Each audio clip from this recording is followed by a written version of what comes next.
This dining room would originally have been less formally decorated, as the family would have eaten here on a daily basis. After the addition of the detached kitchen, this dining room would be available as a formal dining room from a later period. A typical dining room in an 1859 upper-middle-class home would be quite formal and elegant, reflecting the Victorian style of the era. The dining room would likely have a large wooden dining table, often made of mahogany or oak, surrounded by high-backed chairs with upholstered seats. The table might be adorned with a lace tablecloth and a centerpiece. The walls would be decorated with ornate wallpaper, often featuring floral or damask patterns. There might be a large mirror or artwork on the walls, and the room could have wainscoting or decorative moldings. A chandelier or gaslight fixture would provide illumination, adding to the room's formal ambience. The floor might be covered with a patterned rug or carpet, adding warmth and color to the space. A sideboard or buffet would be present to hold serving dishes, silverware, and other dining essentials. Here are some additional items a Victorian family might have in their dining room.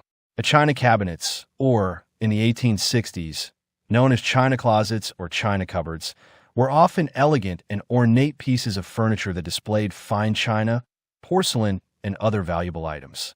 Three-sided oak and glass china cabinets, also known as curio cabinets, became popular during the late 19th and early 20th centuries. These cabinets were designed to showcase fine china, collectibles, and other valuable items, and their three-sided glass construction allowed for maximum visibility of the contents. There were lots of chairs in the mid-Victorian home, such as this high chair, folding chair, this Gothic wood chair, and of course rockers of various kinds. Folding chairs were sometimes called portable chairs, or even campaign chairs, because of their use in war, and were a great space savers in Victorian rooms.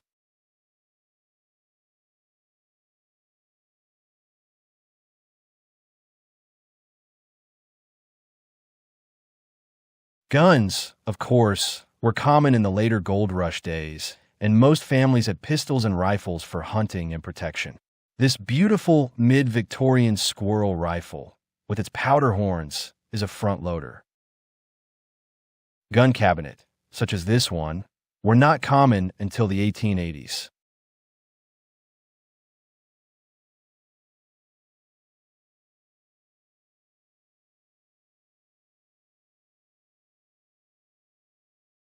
A wood or coal scuttle is a container used for carrying and storing coal or wood. It typically has a sloped lip and a handle, making it easy to pour the contents into a fireplace or stove. This one was decorated by my wife. The fireplace insert was a new invention during the Victorian era. It was a metal insert that fit into the fireplace firebox and helped improve efficiency. Fireplace inserts were also popular because they could create various looks from Roman to Gothic. The Paugh house originally had an open fireplace, with inserts perhaps being added later for attractiveness, efficiency, and safety. A cornucopia, also known as the horn of plenty, is a symbol of abundance and nourishment. In Greek mythology, the cornucopia is associated with the goat Amalthea, who nursed the infant Zeus.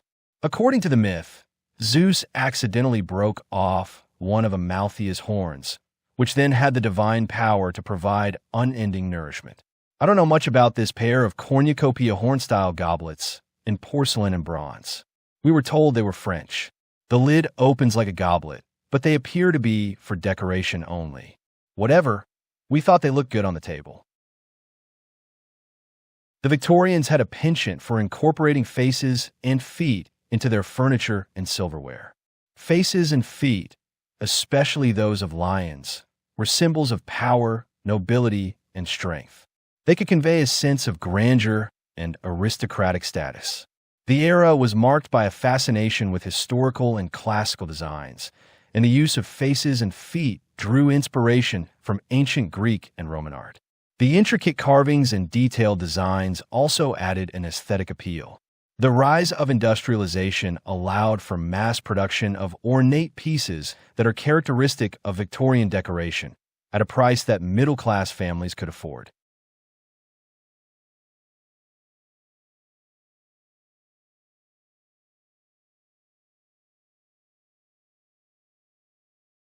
Based on structural evidence in the wall, I believe the original dining room ended here, and a pantry wall was where my hand is.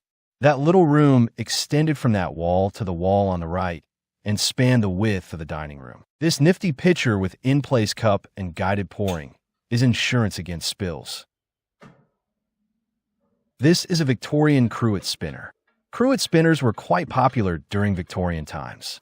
They were often part of elaborate table settings, reflecting the era's emphasis on formality and presentation.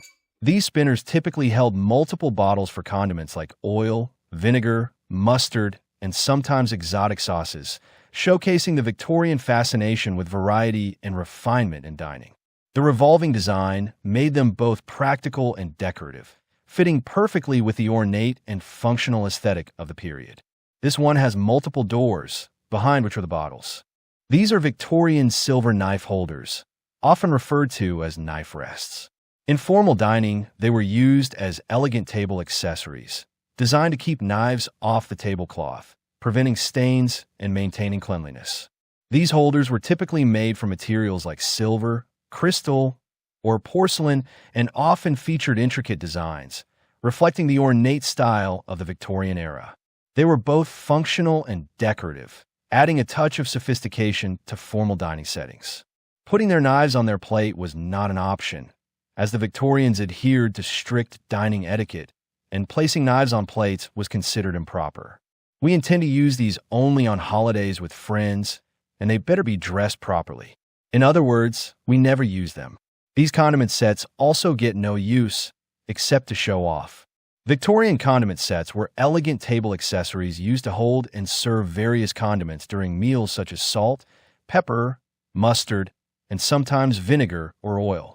They were designed to complement the table setting. These sets were not just functional, but also decorative, reflecting the Victorian era's emphasis on elaborate dining etiquette and presentation. Some even served as centerpieces for the dining table. I'm going to head for the kitchen now for a short video of that in the downstairs bathroom and anteroom, where the original kitchen was.